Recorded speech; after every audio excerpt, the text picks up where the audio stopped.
Siapa tu? Bayi eh? Mana eh? Oh! Oh! Oh kan ah? Eh?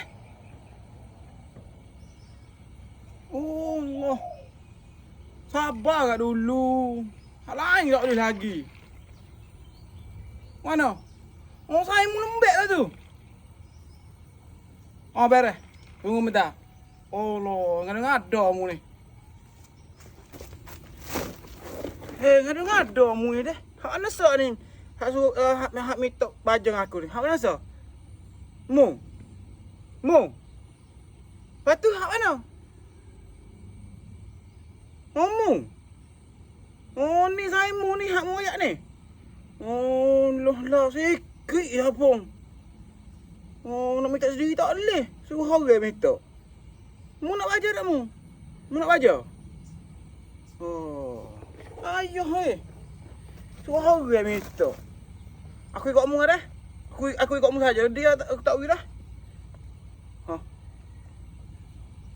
Boleh? Sama?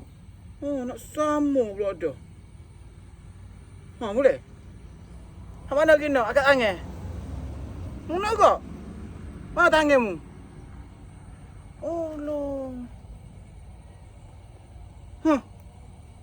Lebih dah aku ikut mu tu. Boleh?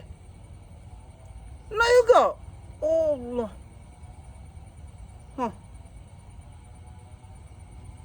Boleh ke tu? Oh, siapa nak akak tangan? Siapa nak akak tangan? Siapa nak? Akak tangan. Sebut hore sekali. Hore. Sebutlah gapo hak mu reti sebut. Oh, elak. Ramai, elak. Aku pergi belakang. Oh, Allah. Nak baja rupanya kalau gitu. Aku pergi gitu lah. Oh, saya mau ada kaki. Saya mau jalan ke ambil lah.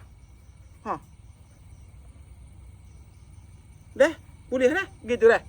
Belum tu nak agak? Nanti dulu. Jangan lorak kak. Ui, belum dulu. Lah ni. Nanti dulu. Oh, lorak lah. Sabar. Oh, lorak lah mu ni. Lorak mu ni. Elak. Aku pun banyak kerja lagi ni. Tu duduk mitok kau tu. Oh loh. Ui. Jalan lagi ambil lah. Jalan lagi ambil diri. Nak juga? Oh loh, banyak mulut saya mu ni. Aku belakang hari ni. Aku belakang. Oh loh, nak ke baju kau. Duk panggil nak ke baju. Hujung tu. Tu. Dah. Apa? Derak sikit. Tu pun nak baju juga. Mana? Allah, nak air pula. Allah. Semu ni nak air pula dah. Mu tunggu. Nak ambil air, tunggu. Apa minta air hak ni?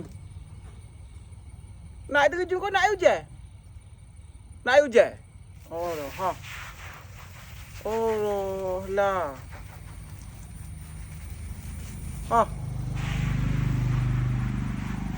Nanti, relax. Nak. Okey. Oh, nak baju saya mu duk panggil orang ni. Gapa? Tak siap dah. Okey, baik, beres. Nanti panggil pula dah. Beres itu. Allah, beres. Siapa ketua sini? Oh, mu ketua, Musa. Oh, baik, beres.